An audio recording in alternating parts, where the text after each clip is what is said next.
जी students, आज का हमारा टॉपिक है पेप्टाइड बॉन्ड फॉर्मेशन। इसके दो हिस्से, number 1 peptide bond and number 2 it's formation. तो सबसे पहले हम पेप्टाइड बॉन्ड के ऊपर बात कर लेते हैं। If we talk about peptide bond, तो peptide bond actually it's a covalent bond between two or more amino acids, या फिर एक और तरीके से भी कहा जा सकता है इट्स एन अमाइड लिंकेज। किसके दरमियान? बिटवीन टू और मोर अमाइनो एसिड्स। अब इसको डिस्कशन में लाने के लिए हम एक एमसीक्यू की शक्ल में देख लेते हैं। देखिए, आपके पास ए ऑप्शन, बी ऑप्शन मौजूद है, सी ऑप्शन मौजूद है और delta option both A and B मौजूद है। सवाल की स्टेटमेंट देख लीजिए, which of the following contains amide linkage. बेटा, इस लिंकेज को, this linkage is known as amide linkage. यही लिंकेज यहां पर भी मौजूद है,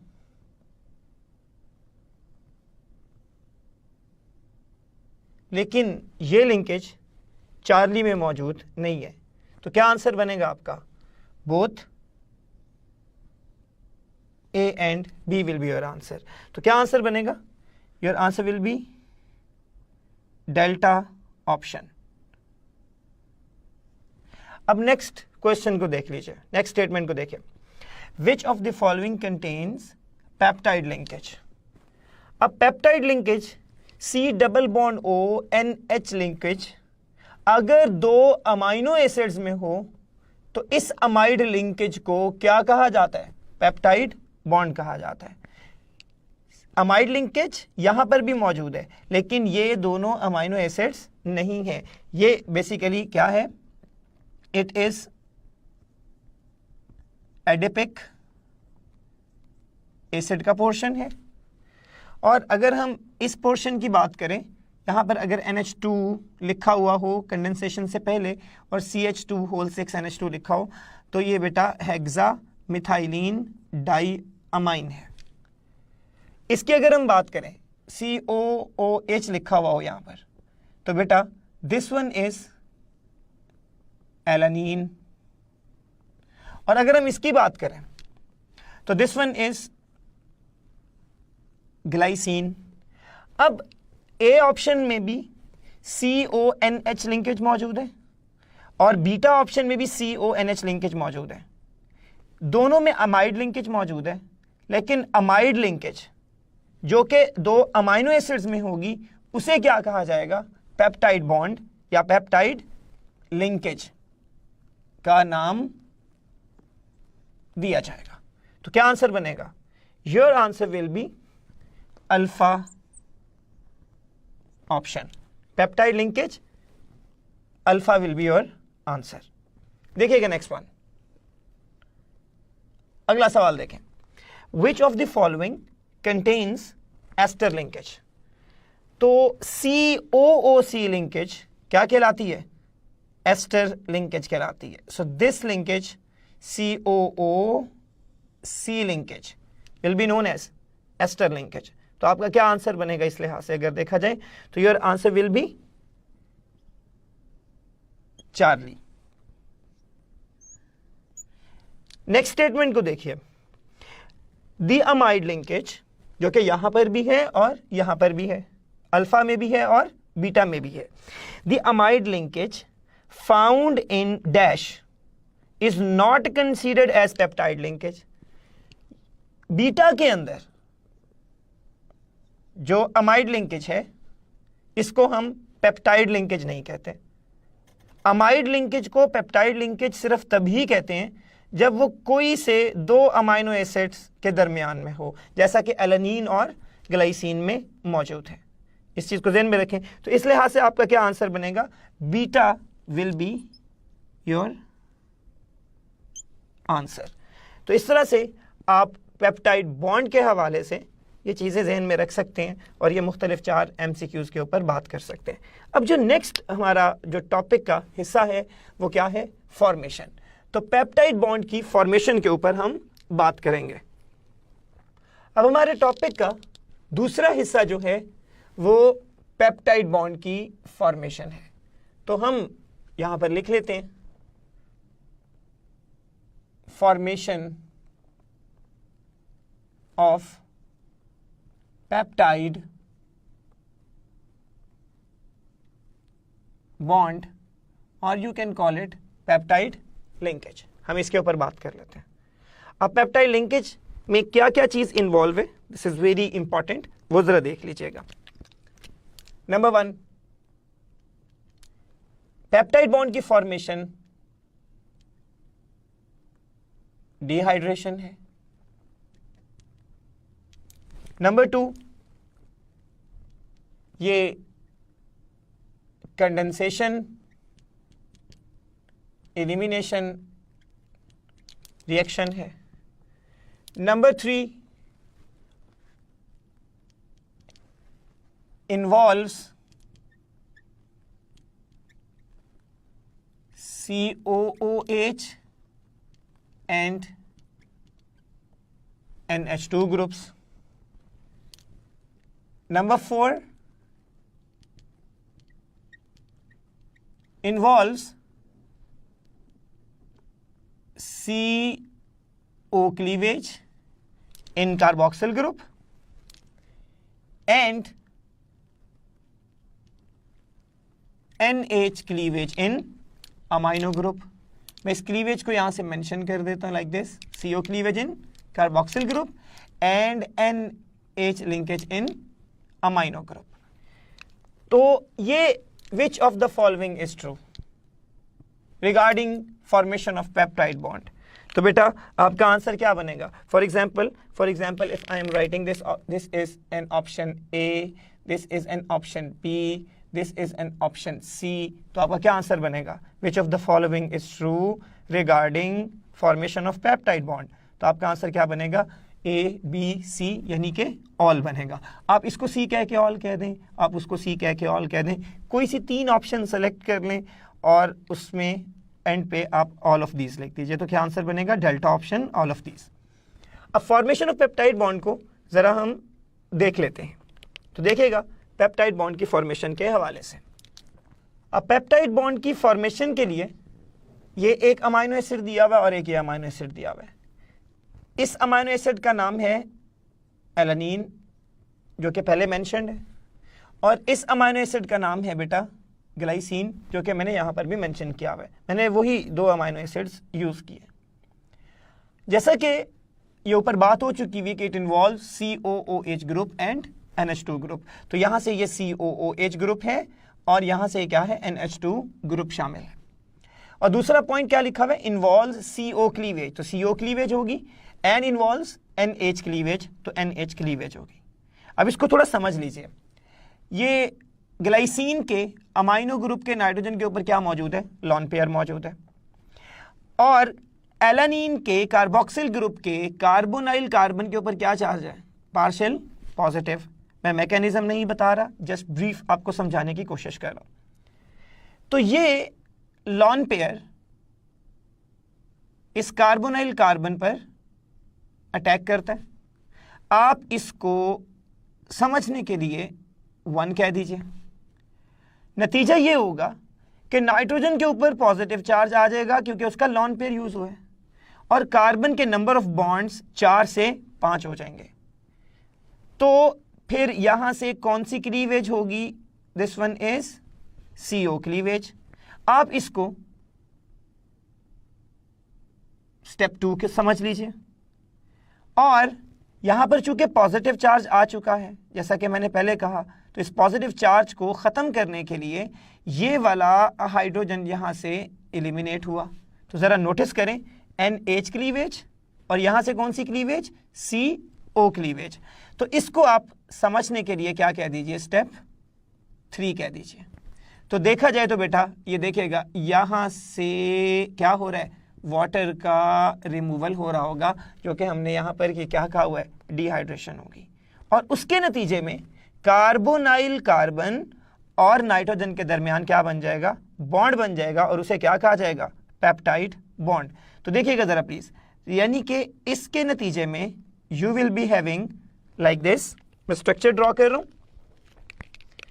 हम लिखेंगे H2N CH, क्या लगा हुआ है इसके नीचे, CH3, और सामने क्या है, C डबल बॉन्ड O, और इस C डबल बॉन्ड O के C का बॉन्ड बना हुआ है किसके साथ, like this one is nitrogen के साथ, और इस नाइट्रोजन के साथ क्या लगा हुआ है, हाइड्रोजन, और इसके साथ क्या लगा हुआ है, CH, और ये नीचे क्या लगा हुआ है, H, और इसके साथ ये क्या लगा हुआ है बेटा, COOH अटैच्ड है। तो अगर आप नोटिस करें तो आपके पास ये linkage C double bond O और NH जो लिंकेज है, ठीक है, इसी को हम क्या कहते हैं, पेप्टाइड बॉन्ड। अगर ये दो अमाइनो एसिड्स में, यही दो अमाइनो एसिड्स के अलावा कोई और दो कंपाउंड्स के दरमियान ये अगर लिंकेज मौजूद हो तो फिर उसको पेप्टाइड लिंकेज नहीं कहेंगे, उसको क्या कहेंगे, अमाइड लिंकेज कहेंगे, जैसा कि हमने MCQ के अंदर डिस्कस किया था। तो यहाँ पर साथ साथ एक जो बहुत इंपॉर्टेंट पॉइंट है बेटा वो देख लीजिए, क्या है कि यहाँ से इस सेक्शन के दौरान वाटर की एलिमिनेशन हो रही होगी। अब दिस डाइपेप्टाइड, अब इस कंपाउंड का, इसका नाम तो एलानीन है, इसका नाम ग्लाइसिन है, अब इस कंपाउंड का नाम क्या होगा, देखिएगा जरा, ज़हन में एक जुमला बिठा लें, डाइपेप्टाइड में जिस अमाइनो एसिड का NH2 फ्री है, जिस अमाइनो एसिड का NH2 फ्री है, उसके नाम के साथ INE हटाकर YL लगा दीजिए, और दूसरे अमाइनो एसिड का नाम को एज सच लिख दीजिए। फिर से सुन लीजिए, ये एक डाइपेप्टाइड है, इसका नाम हमने लिखना है, इसमें दो अमाइनो एसिड्स हैं, जिस अमाइनो एसिड का NH2 फ्री है, इन्वॉल्व नहीं हुआ कंडेंसेशन में, उसके नाम में INE हटाकर, एलानीन है, INE हटाकर YL लगा दें, तो क्या बनेगा, एलानाइल। क्या बनेगा, एलानाइल। तो मैं लिख रहा हूं यहां पे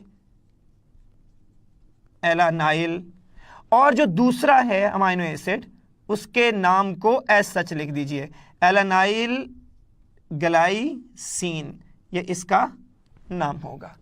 अब देखिएगा यहां पर MCQ बनाया जा सकता है, मैं इसको, इस स्ट्रक्चर को एज अ स्टेटमेंट लिखूं, और ए ऑप्शन में मैं क्या लिखूं कि एलानाइल ग्लाइसिन, या फिर मैं क्या लिख देता हूं, देखिएगा जरा, ग्लाइसाइल एलानीन, या मैं क्या लिख देता हूं, एलानाइल ग्लाइसाइल, या मैं क्या लिख देता हूं, एलानीन ग्लाइसिन।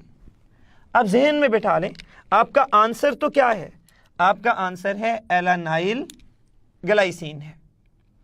आपका आंसर ये भी नहीं है, आपका आंसर ये भी नहीं है, कतन नहीं हो सकता, और ये भी नहीं हो सकता। ये दो तो एलानाइल ग्लाइसाइल एलानीन ग्लाइसिन तो कतन नहीं होंगे। हाँ, ग्लाइसाइल एलानीन हो सकता है, ग्लाइसाइल एलानीन हो सकता है।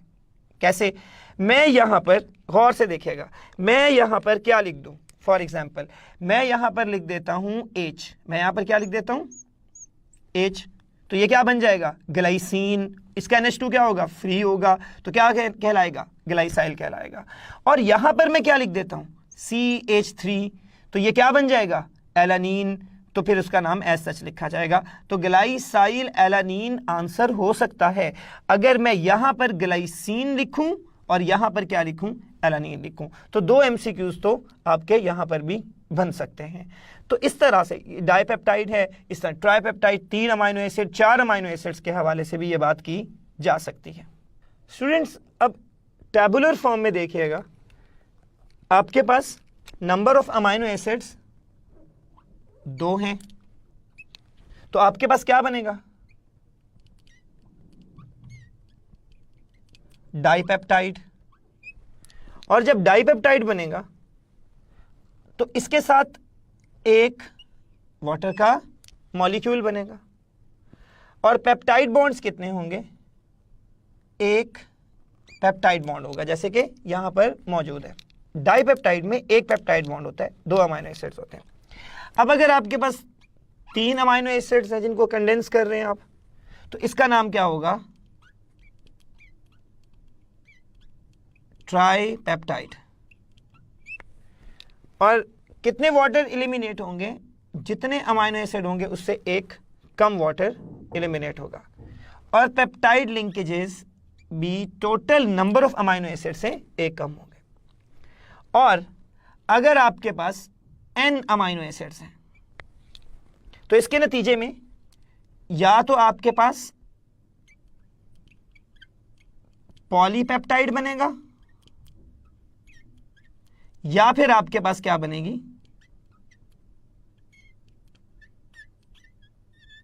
प्रोटीन बन रही होगी। अब पॉलीपेप्टाइड कब बनेगा और प्रोटीन कब बनेगी, इसके ऊपर बाद में एक MCQ में बात कर लेंगे। तो यहां पर कितने वाटर बनेंगे, जितने अमाइनो एसिड हैं उसमें से एक कम वाटर एलिमिनेट होगा। कितनी पेप्टाइड लिंकेजेस होंगी, जितने अमाइनो एसिड्स हैं उनमें से एक कम वाटर एलिमिनेट होगा। अब MCQ को देख लीजिए ताकि हम पॉलीपेप्टाइड में और प्रोटीन में फर्क कर सकें और कुछ चीजें इसके अंदर डिस्कशन में ला सकें। जी स्टूडेंट्स, MCQ को देख लीजिए, इसकी स्टेटमेंट 999 अमाइनो एसिड या फिर ग्लाइसिन मॉलिक्यूल्स, आप दोनों में से कोई भी स्टेटमेंट में यूज कर सकते हैं। Condense to form A option protein, B option polypeptide, C option 998 water molecules and delta option both A and C। बेटे आपका आंसर बनेगा डेल्टा। अब जरा समझ लीजिए कि डेल्टा आंसर कैसे बनेगा। 999 अमाइनो एसिड यानी कि कोई से अमाइनो एसिड या 20 अमाइनो एसिड्स में से सबसे लो मॉलिक्यूलर मास वाला जो अमाइनो एसिड है वो ग्लाइसिन है, जिसका मॉलिक्यूलर मास 75 है। तो अगर आप 999 ग्लाइसिन मॉलिक्यूल ले लें जो कि सबसे हल्के मास वाले मॉलिक्यूल्स हैं, अगर ये कंडेंस हो तो इनसे बनने वाले पॉलीपेप्टाइड का जो मॉलिक्यूलर मास है वो 10,000 AMU से ज़्यादा होगा। और जब किसी पॉलीपेप्टाइड का मास 10,000 AMU से ज़्यादा होता है तो उस पॉलीपेप्टाइड को पॉलीपेप्टाइड नहीं बल्कि प्रोटीन का स्टेटस दिया जाता है। तो इसका मतलब है अल्फ़ा तो आपका आंसर बनेगा। और फिर अभी आपने ये पढ़ा कि जब अमाइनो एसिड कंडेंस होते हैं तो वाटर की एलिमिनेशन होती है। तो कितने वाटर एलिमिनेट होंगे, जितने अमाइनो एसिड्स हैं उसमें से एक कम वाटर एलिमिनेट होगा। तो 999 अमाइनो एसिड्स थे तो 998 वाटर के मॉलिक्यूल भी साथ बन रहे होंगे। तो आपका आंसर क्या बनेगा, बोथ A एंड C। अब देखिए, अगर आप चाहते हैं कि आपका आंसर अल्फा बने, अगर आप चाहते हैं कि आपका आंसर अल्फा बने, प्रोटीन बने, तो आपको स्टेटमेंट में क्या वेरिएशन करनी पड़ेगी, जरा देखिएगा। 999 अमाइनो एसिड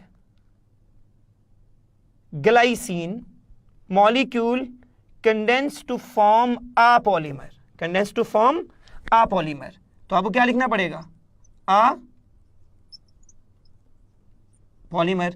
अब स्टेटमेंट के अंदर रिस्ट्रिक्शन लग गई कि आपने वो पॉलीमर के बारे में बताना है, तो फिर वो पॉलीमर क्या होगा, it will be a protein. Water तो बनेगा लेकिन वाटर पॉलीमर नहीं है, तो आपका आंसर फिर क्या बन रहा होगा, अल्फा। तो स्टेटमेंट में थोड़ी सी वेरिएशन करनी पड़ेगी। अब अगर आप चाहते हैं कि आपका आंसर पॉलीपेप्टाइड बने, आपका आंसर क्या बने, पॉलीपेप्टाइड बने, तो वो भी आसान है, थोड़ा सा स्टेटमेंट में चेंज करना पड़ेगा। देखिएगा जरा, आपको लिए लिखना है 999 की बजाय आपको 133 या 133 से कम, 133 या 133 से कम अमाइनो एसिड्स नहीं, glycine molecules condense to form, तो फिर आपके पास क्या बनेगा, पॉलीपेप्टाइड। क्या मतलब, मैं यहां पे लिख देता हूं कि ग्लाइसिन का नंबर लेस और इक्वल हो किससे, 133। तो अगर स्टेटमेंट में 999 अमाइनो एसिड्स की बजाय आप क्या लिखें, 133 ग्लाइसिन मॉलिक्यूल या 133 से कम ग्लाइसिन मॉलिक्यूल स्टेटमेंट में लिखें, कंडेंस टू फॉर्म, तो फिर आपका क्या आंसर बनेगा, पॉलीपेप्टाइड। क्योंकि जब ये ग्लाइसिन कंडेंस होंगे तो बेटा इसके नतीजे में जो आपके पास पॉलीपेप्टाइड बनेगा, इसका जो मैस है बेटे वो 10,000 AMU से क्या होगा, 10,000 AMU से क्या होगा, कम होगा। और हमने ये डिसाइड किया हुआ है कि पॉलीपेप्टाइड